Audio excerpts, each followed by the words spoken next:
Pasca berakhirnya Liga 4 Sumatera Selatan, PSSI Sumsel memastikan provinsi ini baru memiliki satu klub yang lolos ke putaran nasional, yakni Siva FC.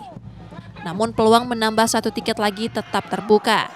PSSI Sumsel berharap dua klub terbaiknya bisa mewakili Sumatera Selatan di putaran nasional Liga 4. Mereka juga akan berkoordinasi dengan PSSI Pusat terkait kemungkinan penambahan jatah klub. Kita berusaha, pokoknya bagaimana jawaban dari PSSI setelah kita mengusulkan dan berkirim kepada PSSI. Pertimbangannya karena ada beberapa daerah pula yang ada juga yang kurang kuotanya, tetap main dan mungkin kita mengisi daripada itu. Selain itu, PSSI Sumsel optimistis Siva FC juara Liga 4 Sumsel tahun ini mampu bersaing di level nasional.